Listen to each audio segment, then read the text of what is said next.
तो hello everyone, this is doctor Monisha. Welcome back to my channel self learning. हमारा जो syllabus चल रहा है वो एजुकेशन का सिलेबस चल रहा है यूजीसी नेट का।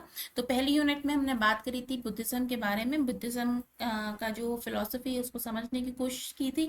बहुत अच्छे से मैंने एक्सप्लेन किया। वो वीडियो आपने नहीं देखा तो ज़रूर देखिएगा। आपको आई बटन में मैं लिंक डाल दूंगी, डिस्क्रिप्शन बॉक्स में भी डाल दूंगी ताकि आप उसे देख सकें। चलिए, अब आज हम बात करते हैं जो एजुकेशनल इरा है उसको समझने की कोशिश करेंगे कि एजुकेशन पर इसका क्या प्रभाव रहा है, बुद्धिज्म का एजुकेशन पे क्या प्रभाव रहा। तो हमारा टॉपिक है आज का एजुकेशनल फिलोसफी ऑफ बुद्धिज्म या फिर बौद्ध दर्शन का शैक्षिक महत्व। चलिए स्टार्ट करते हैं। कोशिश करी है आज मैंने कि आपको हिंदी और इंग्लिश दोनों भाषाओं में नोट्स भी प्रोवाइड कर पाऊँ, तो आपके लिए बेनिफिशियल रहेगा। तो Buddhist era great international centre of education. Buddhist era में मतलब कि बौद्धकालीन शिक्षा में महान आपको यूनिवर्सिटीज देखने को मिली हैं भारत में। कौन कौन सी यूनिवर्सिटीज हैं, ये क्वेश्चन पूछा जा सकता है कभी कभी। नालंदा, तक्षशिला, विक्रमशिला, वल्लभी, ओडापंतपुरी और ओदांतपुरी, नादिया, अमरावती, नागल्हा, सारनाथ मुख्य रूप से ऐसे विश्वविद्यालय थे जो बौद्ध काल में ही डेवलप हुए थे। बौद्ध काल में जो शिक्षा के संस्थान थे इन्हें क्या कहा जाता था, तो बिहार कहा जाता था। इन्हें क्या कहा जाता था, बिहार या फिर संघ कहा जाता था। तो इसको नोट कर लेना है क्योंकि क्वेश्चन पूछा जाता है। जैसे वैदिक काल में गुरुकुल कहा जाता था, वैसे ही इसमें बिहार कहा जाता था। ठीक है। अब एजुकेशनल सेंटर्स जो थे बुद्ध पीरियड में बहुत डेवलप तरह से बनाए गए थे। आगे बढ़ते हैं तो एम्स ऑफ एजुकेशन के बारे में बात कर लेते हैं। तो पहला एम क्या है इनका, to follow the moral values of Buddhist religion. पहली बात तो ये है कि बौद्ध धर्म के जो नैतिक मूल्य हैं, मतलब बुद्ध के जो मूल्य हैं उनको समझने की ये कोशिश करें और उसको पालन करें। To adopt good conduct and non violence, मतलब अहिंसा को प्राप्त करें, अहिंसा और नॉन अच्छे आचरण को अपनाएं। ठीक है। इसके बाद में नेक्स्ट जो है एम क्या था, to achieve the final goal of nirvana. निर्वाणा के बारे में मैंने आपको समझाया था। निर्वाण क्या होता है, जिस तरीके से मोक्ष की बात करते हैं वैदिक दर्शन में, उसी तरीके से यहाँ पर निर्माण की बात की जाती है जो इनका परम लक्ष्य होता है। ठीक है। और इसको बहुत अच्छे से मैंने एक्सप्लेन किया था। जो बुद्धिस्ट फिलोसफी की शब्दावली है उसमें क्या क्या शब्द जो बहुत इंपॉर्टेंट रखते हैं, जैसे कि बौद्ध संगति, निर्वाण, धर्म चक्र प्रवर्तन, ये क्या क्या चीजें हैं इनके बारे में मैंने एक्सप्लेन किया। तो आप जरूर देखिएगा उस वीडियो को।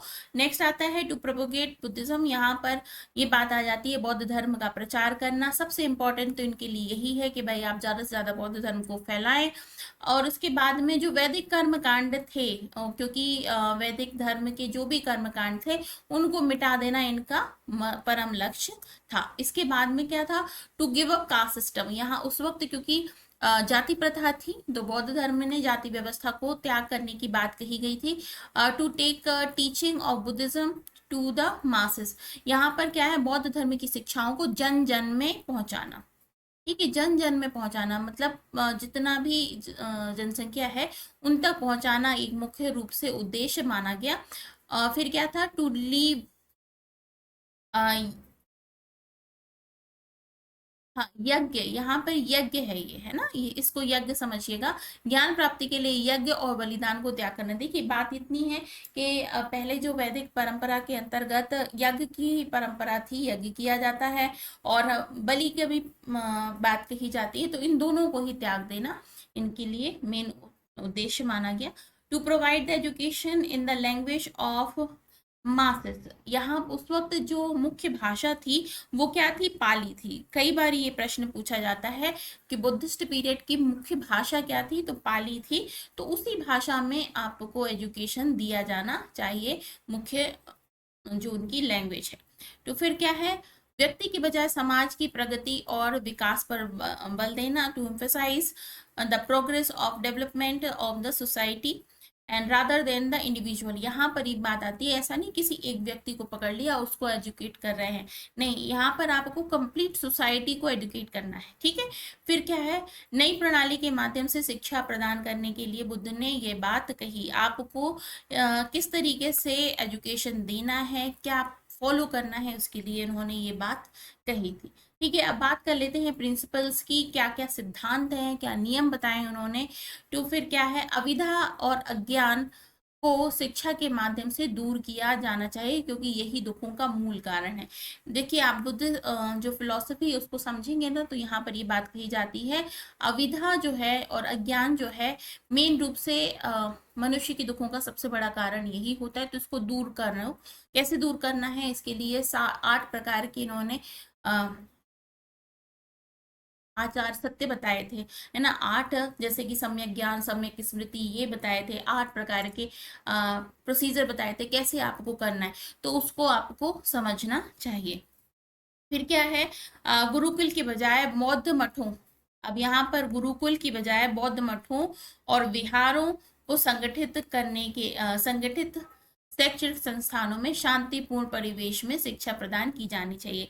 ठीक है, यहाँ पर ये बात कर लिया गया, education should be provide in the peaceful surrounding in Buddhist Montessoris. जो मोंटेसरीज होती हैं, मतलब जो मठ है, उसको क्या कहा जाता है, मोंटेसरीज कहा जाता है। विहार जिसमें एजुकेशन दिया जाता है, तो उनको ऑर्गेनाइज किया जाए रादर देन गुरुकुल्स। जो गुरुकुल थे पहले के टाइम पे, उनको हटाकर इनकी जगह मोंटेसरीज का निर्माण और उनको बढ़ावा दिया जाना चाहिए। विद्यार्थियों को लोकतांत्रिक माहौल में शिक्षा दी जानी चाहिए। लोकतांत्रिक माहौल वही डेमोक्रेटिक जो एटमॉस्फेयर होता है, जिसमें हर व्यक्ति अपनी बात कह सकता है, अपनी बात सुन सकता है, अपनी बात समझा सकता है, उस तरीके के माहौल में शिक्षा दी जानी चाहिए। ये इनके मेनली प्रिंसिपल्स थे। आगे बढ़ते हैं, two things of luxury must be provided for the students. विद्यार्थियों के लिए विलासिता की वस्तुओं को वर्जित कर देना चाहिए। मेनली बात यह है कि यहाँ पर जो सुख सुविधा है ना, मनुष्य को जो सुख सुविधा प्रदान होती है, उसको कंप्लीटली छोड़ने की बात कही जाती है। यहाँ तक ये कहा जाता है कि आपको बिस्तर पे भी नहीं सोना है। तो जो अब जब विद्यार्थी एजुकेशन ले रहा है, तो उसको सारी ही विलासिता की वस्तुएं जो कि लग्जरी देती हैं, उनको छोड़ देना चाहिए। नेक्स्ट आता है पवज्जा समारोह। पवज्जा क्या होता है, जैसे कि उपनयन संस्कार होता है, जब हम एजुकेशन प्राप्त करते हैं वैदिक परंपरा के अंतर्गत, तो एक संस्कार होता है जिसको उपनयन संस्कार कहा जाता है। यहाँ पर उस संस्कार का नाम दिया गया था पवज्जा संस्कार, जो कि नए प्रवेश के लिए उपयोगी होता है, नए प्रवेश के लिए जरूरी होता है। उसके लिए कुछ विधियां कराई जाती हैं, ताकि आपका एक्चुअल में फॉर्मल जो वे में जो मठ होते हैं, मोंटेसरीज होती हैं, विहार होते हैं, उसमें प्रवेश हो पाए। ठीक है, तो इसको क्या नाम दिया गया था, पवज्जा अनुष्ठान नाम दिया गया था। ये नोट कर लीजिएगा, पवज्जा पूछा जाता है एग्जाम में। इस चरण में शैक्षिक अवधि जो है वो 12 वर्ष की थी। मतलब educational period of this phase is 12 years, है ना। तो 12 वर्ष की अवस्था थी, और उसके बाद 20 वर्ष की आयु के बाद, मतलब कुल मिला के कहना चाहिए कि ये जो अवस्था है 12 वर्ष की है ना। और जब बच्चा पढ़ के बाहर निकलता है, तो वो कितने वर्ष का हो जाता है, 20 साल का हो जाता है। तो 20 वर्ष की आयु के बाद उच्च शिक्षा में प्रवेश के लिए उप संपदा संस्कार से गुजरना होता है। ये भी नोट कर लीजिएगा कि जब बच्चे को किसमें हायर एजुकेशन में प्रवेश लेना होता है, तो जैसे स्कूल में एडमिशन होता है तो पपज्जा संस्कार, और हायर एजुकेशन में होता है तो उपसंपदा रिचुअल का को फॉलो करना पड़ता है। ठीक है, रूल्स फॉर सेकेंड सेरेमनी इस उपसंपदा वर ऑल्सो लेट डाउन। यहाँ पर उपसंपदा के लिए भी निर्धारित किए गए थे कुछ नियम। अब आ जाता है एजुकेशनल सिस्टम। बात कर लेते हैं एजुकेशनल सिस्टम के बारे में। तो कौन कौन से थे, 2 प्रकार के सिस्टम थे, पॉपुलर एलिमेंट्री एजुकेशन, दूसरा नंबर पे हायर एजुकेशन। ठीक है, जो पहला जो था वो क्या था आपका, 12 वर्ष की अवधि के लिए होता था, और दूसरा 20 वर्ष के उपरांत आपको एडमिशन मिलता था। ठीक है, तो 12 और 8 होता है 20। ठीक है, तो यहाँ पे कुल मिला के देखा जाए तो 8 वर्ष की अवस्था में एडमिशन होता है, और उसके बाद में 12 साल का आपका एजुकेशन चलता है। एजुकेशन के बाद में आप 20 साल के जब हो जाते हैं, तब आपको उपसंपदा सरकार रिचुअल के अंतर्गत प्रवेश मिलता है नेक्स्ट एजुकेशन सिस्टम में। ठीक है, हायर एजुकेशन में। अब आ जाता है एलिमेंट्री एजुकेशन की बात कर लेते हैं। जो प्राथमिक विद्यालय हैं उसकी बात करें तो क्या है, 12 वर्ष की अवस्था तक ये बच्चा पढ़ता है। ठीक है, 12 वर्ष की आयु तक विद्यार्थियों को पढ़ने लिखने की बात कही जाती है। इसमें जो मेनली सब्जेक्ट लिए गए हैं वो क्या लिए गए हैं, अंकगणित, धर्म की शिक्षा प्राप्त की जाती है। ठीक है, और प्रारंभिक शिक्षा के लिए जो पाठ्यक्रम है वो क्या क्या है, व्याकरण, हेतु विद्या यानी कि तर्क, न्याय, तर्क का विज्ञान, आध्यात्म मतलब कि स्पिरिचुअलिटी, दर्शन मतलब फिलोसफी, शिल्प मतलब कि आपको हस्तकला शिल्प सिखाया जाएगा, चिकित्सा विज्ञान यानी कि मेडिकल साइंस। ठीक है, तो देखिए यहाँ पर आपको ये सारी चीजें सीखने को मिलेंगी एलिमेंट्री एजुकेशन में। हायर एजुकेशन की बात करें, जो उप संपदा संस्कार होने के पश्चात आपको एडमिशन मिलता है 20 वर्ष की आयु के बाद, तो well organise carried out Buddhist Montessoris and Buddhist universities. अब कहाँ पर प्रवेश मिलता है आपको, बौद्ध मठों में और बुद्धिस्ट यूनिवर्सिटीज में प्रवेश मिलता है, सुव्यवस्थित जो तरीके से एजुकेशन प्रोवाइड करते हैं। इसके बाद में higher education was given to only those who intend to be monk और नन। उच्च शिक्षा केवल उन्हीं बच्चों को दी जाती है जो भिक्षु और भिक्षुणी बनना चाहते हैं। ठीक है, अब यहाँ पर ये देखिए एजुकेशन, जो मॉन्क बनना चाहते हैं या नन बनना चाहते हैं, जो भिक्षुक और भिक्षुणी बनना चाहते हैं, उन्हीं को हायर एजुकेशन मिलता है। अदरवाइज नॉर्मल पीपल को एलिमेंट्री एजुकेशन के बाद ही छुट्टी मिल जाती है। फिर आता है emphasised both theoretical and practical aspect. यहाँ पर सैद्धांतिक और व्यवहारिक दोनों प्रकार की जो एजुकेशन है उनको, उनकी पहलुओं पर विचार किया जाता है।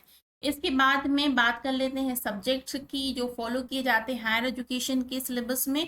तो यहाँ पर देखिए बात हो जाती है बुद्धिज्म की, हिंदू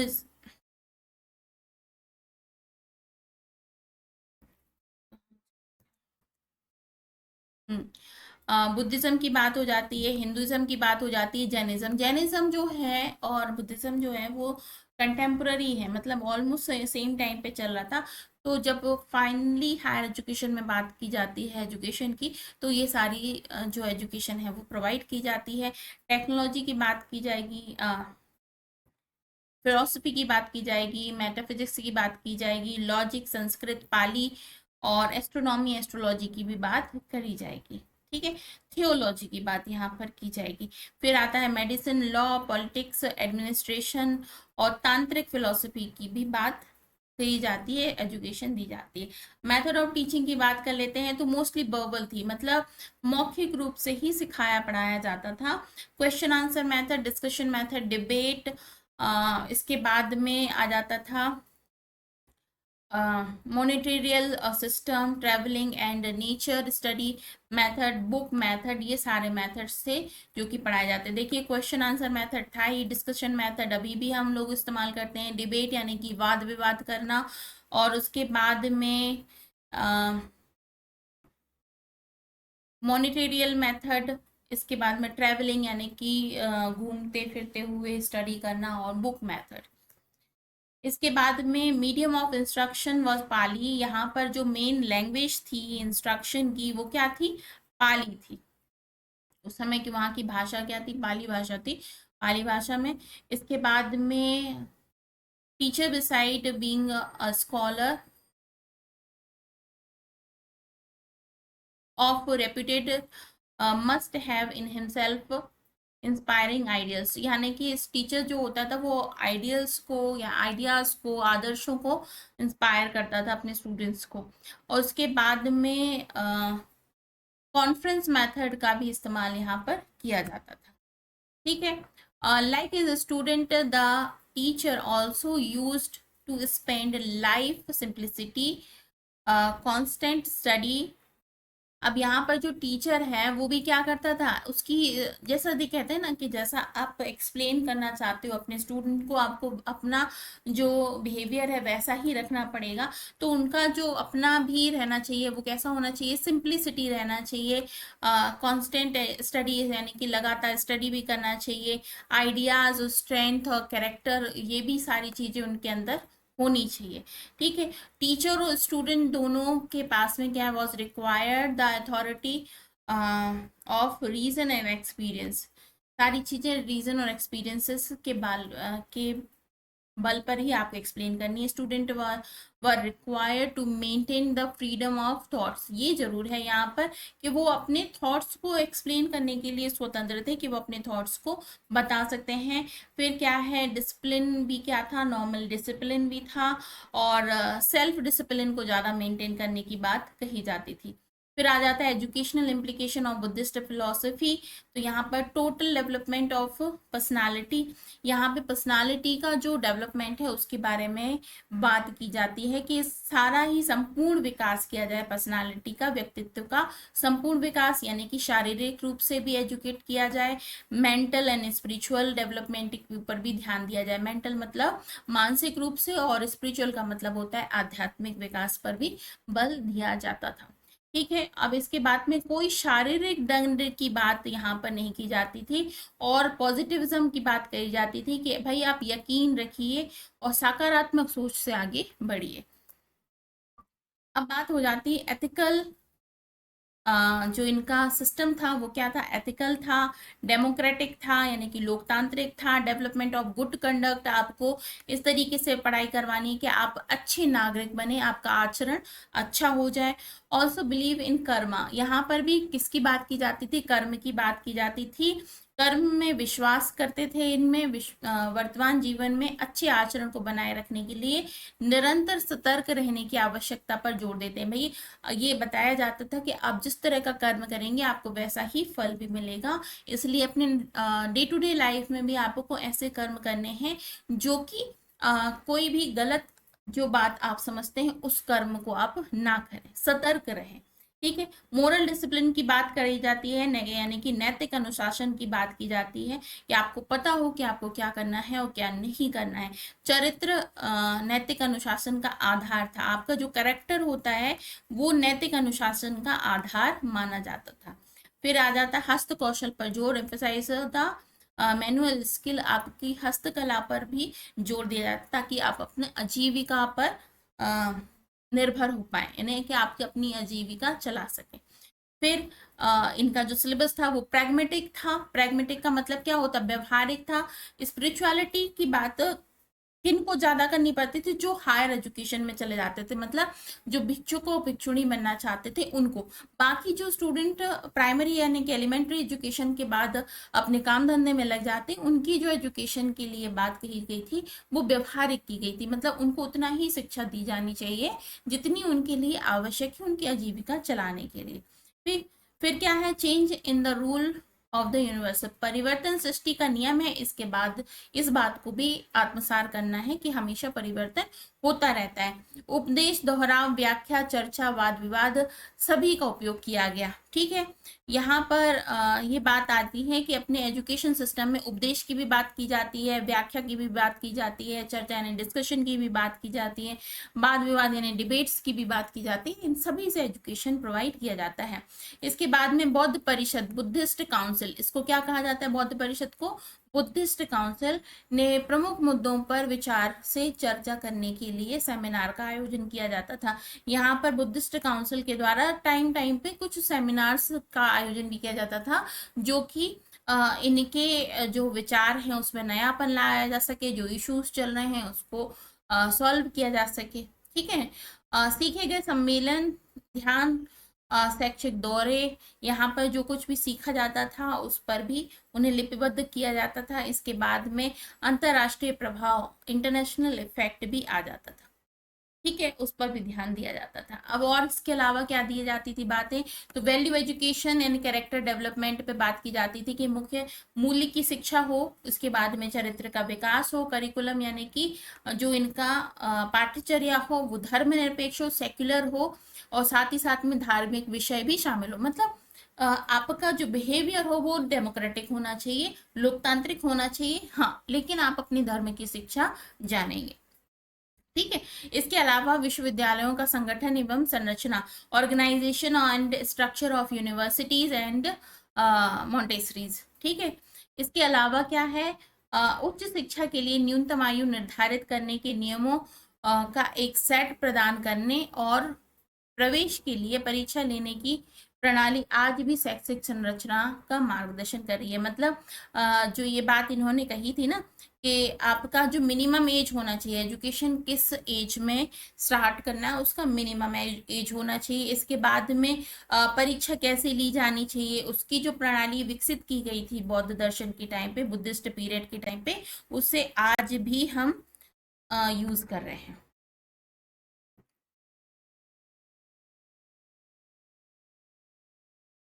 ठीक है, तो ये हो गया। अब इसके अलावा ये था आपका जो बुद्धिस्ट पीरियड में एजुकेशन था। ठीक है, तो एक बार हम क्विक रिवाइज कर लेते हैं क्या क्या हमने देखा आज के इस एजुकेशन के क्लास में। तो देखिए, सबसे पहले हमने एजुकेशनल फिलोसफी और बुद्धिस्ट पीरियड देखा। उसमें हमने देखे कि कौन कौन से इनके विश्वविद्यालय थे जो कि आज भी प्रचलित हैं। इसके अलावा AIIMS of education, Buddhist period में कौन कौन से एम्स थे उनको सीखा। इसके बाद में प्रिंसिपल ऑफ एजुकेशन, एजुकेशन के क्या सिद्धांत थे उनको हमने समझा। फिर एजुकेशन सिस्टम को कितने भागों में विभाजित किया गया, तो 2 भागों में, एलिमेंट्री और हायर। इसके बाद आपका एलिमेंट्री एजुकेशन जो है वो कितने साल तक रहता है, फिर हायर एजुकेशन जो है वो कितने साल तक रहता है, और उनकी जो स्टार्टिंग के लिए कौन कौन से संस्कार किए जाते हैं उसके बारे में भी समझा। हायर एजुकेशन और एलिमेंट्री एजुकेशन में क्या क्या सब्जेक्ट्स होते हैं ये भी हमने देखा। मेथड ऑफ टीचिंग में कौन कौन सी मेथड्स होती हैं बुद्धिस्ट पीरियड के अंतर्गत, वो भी हमने समझा। इसके अलावा educational implication of Buddhist philosophy का एजुकेशन पर क्या इम्पैक्ट है उसको समझा। इनका जो मेनली सिलेबस है वो किन वैल्यूज पर आधारित है उनको समझा, जिसमें कि एथिकल, डेमोक्रेटिक, ये सारी भावनाएं सम्मिलित थी। कर्म प्रधान था। ठीक है, प्रैग्मेटिक यानी कि व्यवहारिक शिक्षा पर ज्यादा बल दिया जाता था। इसके अलावा वैल्यू एजुकेशन, कैरेक्टर डेवलपमेंट पर बात की जाती थी। मिनिमम एज कहाँ से स्टार्ट हुई है कि शिक्षा की मिनिमम एज कितनी होनी चाहिए इसको समझने की कोशिश भी की गई थी वहां पर, और उसको आज भी फॉलो किया जाता है।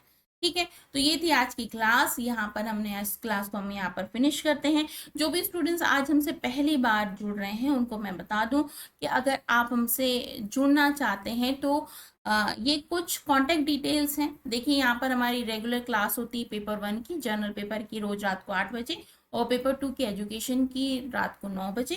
आप अगर हमसे कांटेक्ट करना चाहते हैं तो इस नंबर पे आप हमसे कांटेक्ट कर सकते हैं। टेलीग्राम से जरूर जुड़ जाइए क्योंकि ये जो पीडीएफ है आपको वहाँ पर मिल जाएगा। इंस्टा पे आप मुझे फॉलो कर सकते हैं, फेसबुक पे कर सकते हैं। अगर कोई क्वेरी है तो आप मुझे इस नंबर पे, इस ईमेल आईडी पर मेल भी कर सकते हैं। और अगर आप पेपर 1 और पेपर 2 एजुकेशन से नेट की प्रिपरेशन कर रहे हैं तो आप हमसे जुड़ सकते हैं। ठीक है, अगर वीडियो अच्छा लगा हो, समझ आया हो आपको, तो जाते जाते लाइक जरूर करना, शेयर करना अपने फ्रेंड्स के साथ में, और इसी तरीके के और वीडियोस के लिए आप सेल्फ लर्निंग का हिस्सा बन जाइए। इसके अलावा मैं आपको बताऊं कि अगर आप पहली बार हमसे जुड़ रहे हैं तो पहली बार अगर आपने हमें देखा है तो मैं आपको एक बार अपना चैनल भी दिखाना चाहती हूँ। जो पहली बार देख रहे हैं उनके लिए ये है हमारा चैनल, जिसमें बहुत सारी प्लेलिस्ट आपको मिल जाएंगी एजुकेशन के पेपर 1 के लिए और पेपर 2 के लिए। ये सारी प्लेलिस्ट आपको मिल जाएंगी, तो आप यहाँ पर जाकर सेल्फ लर्निंग एक बार विजिट कर सकते हैं। और सारा ही कोर्स जो है वो फ्री है। अगर फिर आपको बहुत अच्छा लगता है तो आप हमसे, हमारे मुख्य रूप से कहना चाहिए परमानेंट सदस्य बन सकते हैं, तो आप हमें ज्वाइन कर सकते हैं, लेकिन ये आपके ऊपर है। बाकी कंप्लीटली फ्री है, कोई शुल्क आपको नहीं देनी। ठीक है, तो इस वीडियो को यहीं फिनिश करती हूँ, कल फिर मिलती हूँ, तब तक के लिए अपना बहुत ख्याल रखिए। This is Monisha signing off, bye bye.